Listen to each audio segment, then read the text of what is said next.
Hello guys and welcome back to our YouTube channel. आज हम लोग यहाँ बिहार स्टेट री एग्जाम से संबंधित कट ऑफ के बारे में बात करेंगे कि कट ऑफ क्या रहने वाला है। तो देखिए, बिना समय गंवाए हम इस मुद्दे पर आते हैं कि इस बार का जो एग्ज़ाम हुआ है यह पिछली बार के एग्ज़ाम से कुछ अलग हुआ है। पिछली बार एग्ज़ाम ऑफलाइन हुआ था और इस बार ऑनलाइन हुआ, जैसा कि आप सबों को मालूम है। ऑफलाइन एग्जामिनेशन में क्या होता है कि हमें अपने घर में आकर के क्वेश्चंस को मिला के ये एग्जैक्ट पता लगाया जा सकता है कि हमारे कितने मार्क्स आ रहे हैं। परंतु ऑनलाइन एग्जामिनेशन में क्या है कि क्वेश्चन अपने पास तो होता नहीं है।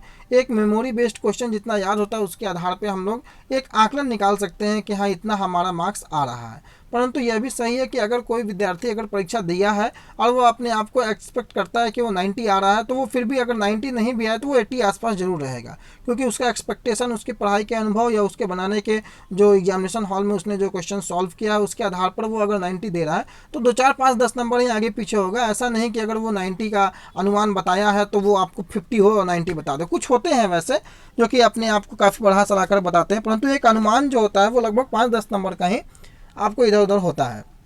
अब सबसे बड़ी बात है कि कट ऑफ के बारे में अगर हम बात कर रहे हैं तो यह जान लें कि पिछली बार जो एग्ज़ाम हुई थी उसका जो लेवल था वो काफ़ी अच्छा लेवल, इजी लेवल था। परंतु इस बार का जो लेवल था आप ये कह सकते हैं कि वो मॉडरेट टू हार्ड था, इजी नहीं कह सकते हैं आप उसको। कुछ एक शिफ्ट में होगा इजी, कुछ एक सब्जेक्ट के कुछ एक शिफ्ट में इजी क्वेश्चन था, परंतु कुछ एक शिफ्ट में तो क्वेश्चन जो था, जैसे कि आप लोगों को मालूम है कि वो आईआईटी लेवल का और इवन नेट और यूपीएससी लेवल का भी क्वेश्चन एसएसटी में था। तो आप यह ध्यान रखें कि इस बार का जो कट ऑफ होने वाला है, जाहिर सा बात है पिछली बार का जो एवरेज स्कोर था उससे एवरेज स्कोर कम रहने वाला है। काफ़ी सर्वे के अनुसार और इवन लगभग 500 से 700 विद्यार्थियों से बात करने के बाद मैं ये वीडियो आपको बना रहा हूँ। और इसमें मैं सबसे पहले एसएसटी के बारे में बात कर रहा हूँ। पिछली बार एसएसटी, सबसे पहले आपको यह ध्यान लें कि पिछली बार जो एग्ज़ाम हुआ था उसमें लगभग 70 से 75 हज़ार विद्यार्थी अपीयर हुए थे एसएसटी में।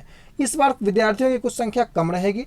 आप यह मान लें कि आपका जो एक्चुअल फाइट जो होने वाला है, ठीक है ना, वो लगभग आपको 30 से 40 हज़ार विद्यार्थियों के बीच सोशल साइंस में होने वाला है, क्योंकि कुछ विद्यार्थी सेंटर दूर होने के कारण नहीं जा पाए, कुछ कोरोना के कारण नहीं जा पाए, कुछ ट्रांसपोर्टेशन का उतना परफेक्ट सुविधा नहीं मिल पाने के कारण नहीं जा पाए। तो बहुत सारे रीज़न रहे जिसके कारण विद्यार्थी जो है वो एब्सेंट रहे और कुछ विद्यार्थी जो है वो कि केवल बस परीक्षा देने के लिए गए थे। तो एग्जैक्ट जो एक्चुअल जो फाइट है आपका वो आपका 30 to 40,000 विद्यार्थियों के बीच होने वाला है। और पिछली बार जो क्वेश्चन ईजी भी आया था, काफ़ी इजी प्रश्न आया था, उसमें आप देखे होंगे कट ऑफ आपको यह तय था कि 100 से ऊपर जा रहा था, 100 से नीचे आने का कोई गुंजाइश नहीं था।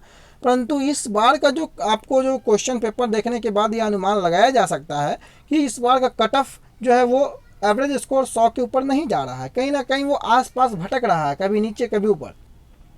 जैसे जैसे और विद्यार्थियों से बात होगी और अच्छा स्पष्ट होते जाएगा। परंतु एक अनुमान यह लगा रहे हैं कि एसएसटी में जो है सोशल साइंस में अगर आप जनरल कैंडिडेट हैं तो जनरल कैंडिडेट, और ये नॉर्मलाइज स्कोर का मैं बात कर रहा हूँ कि नॉर्मलाइज होने के बाद अगर आप 90 to 100 के बीच में अगर आप रह रहे हैं, जनरल कैंडिडेट हैं अगर आप सोशल साइंस में, तो 90 से 100 के बीच में है तो आप अपने आप को सेफ समझ सकते हैं या उसकी आप आशा कर सकते हैं कि आप सेलेक्ट होंगे, ठीक है। दूसरी बात है कि अगर आप ईडब्ल्यूएस में आते हैं तो ईडब्ल्यूएस में अगर आपका स्कोर 90 के आसपास आ रहा है, 90 से 95 के आसपास, तो आप अपने आप को सेफ समझ सकते हैं।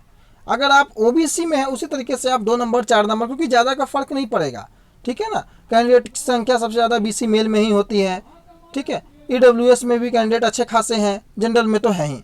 तो आप उसी तरीके से, जैसे मैंने जनरल का बताया कि 90 से 95, ठीक है, 90 से 100 मान सकते हैं आप उसको। ईडब्ल्यूएस में आप 5 नंबर कम करें, आसपास 90, ठीक है ना। उसी तरीके से ओबीसी भी जो है वो आपको ज़्यादा नीचे नहीं जाएगा, 85-87 इस तरीके से आपको ओबीसी में भी रहने वाला है। एससी को जो है आप मान सकते हैं कि आप एससी कैटेगरी के हैं तो आप अगर 80 से 85 ला रहे हैं तो आप अच्छे स्कोर की तरफ जा रहे हैं, आपका सिलेक्शन के चांस बन सकता है। और एसटी में है तो आप अगर 80 ला रहे हैं या पासिंग मार्क्स भी क्वालिफाई अगर आप कर रहे हैं तो आप उम्मीद कर सकते हैं। अगर फीमेल की बात करें तो फीमेल अगर आप जनरल में है तो अगर आप 85 to 90 ला रही हैं तो आप अपने आप को सेफ समझें। ईडब्ल्यूएस में अगर आप फीमेल हैं और आप 80 to 85 भी अगर आपका स्कोर 85 आसपास पहुंच रहा है स्कोर, तो आप सेफ समझ सकते हैं अपने आप को।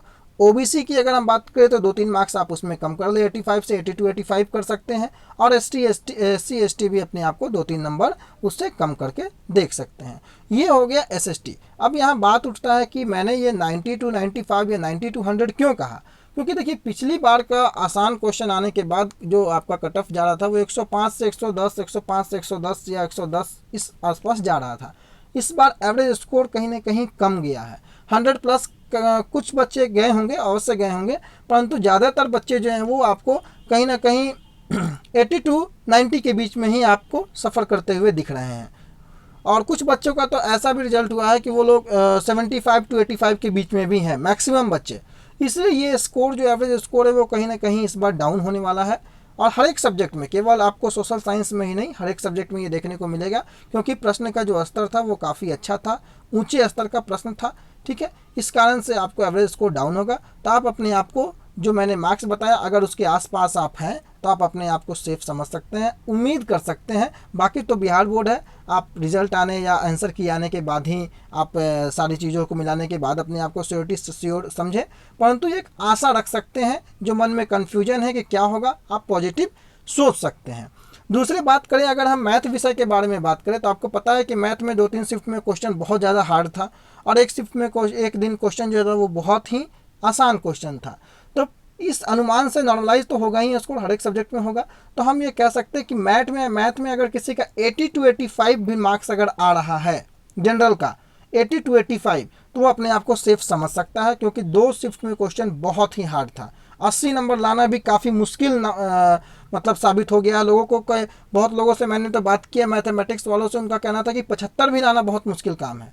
कट ऑफ जो क्वालिफाइंग मार्क्स है वो तक लाना मुश्किल काम है। लेकिन आप यह ध्यान रखें कि नॉर्मलाइज होकर के आप कट ऑफ अवश्य पार कर जाएगा। अगर आप 60 भी क्वेश्चन बनाए हैं सही तो नॉर्मलाइज होकर के आप 80 आसपास, 85 आसपास आप पहुंच सकते हैं। इसका आप उम्मीद करिए, इसको आप उम्मीद मत छोड़िए, इसीलिए उसके लिए चिंता नहीं करना है। तो मैथ में जनरल 80 टू 85, इसी तरीके से ओबीसी ईडब्ल्यूएस जो है उसमें भी ज़्यादा का अंतर नहीं आएगा। 80 आसपास ईडब्ल्यूएस में भी अगर आप हैं तो सही है। ओबीसी भी अगर आप 80 हैं, 75 टू 80, तो आप अपने आप को सेफ समझ सकते हैं। अब बाकी जो कैटेगरी अगर आप क्वालिफाई भी कर रहे हैं तो आप अपने आप को सेफ समझ सकते हैं। और जो महिलाएं हैं मैथ में, वो अगर क्वालिफाई कर रही हैं, 75 टू 80 भी ला रही हैं, तो अपने आप को सेफ समझ सकती हैं।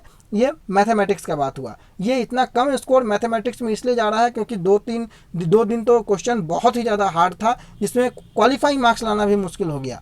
इसलिए ये जो एवरेज स्कोर था वो नीचे आ गया है मैथ का। कुछ एक बच्चे एक दिन अच्छे स्कोर किए हैं, परंतु वो डिपेंड करता है, नॉर्मलाइज होगा तो कहीं ना कहीं लोगों का भी स्कोर बढ़ेगा, अगर अच्छे से नॉर्मलाइजेशन का प्रोसेस पूरा किया जाता है तब। तो मैथमेटिक्स में आप ये मान सकते हैं कि जनरल अगर आप 80 प्लस जा रहे हैं तो आप अपने आप को सेफ समझ सकते हैं। अब बात आती है साइंस का। साइंस में भी क्वेश्चन का लेवल काफ़ी अच्छा था, आसान क्वेश्चन नहीं था, क्वेश्चन अच्छे पैटर्न पे पूछे गए थे, क्वेश्चन का लेवल अच्छा था। विद्यार्थियों से बात किया मैंने, उनका कहना था कि पिछले बार के हिसाब से क्वेश्चन टफ था।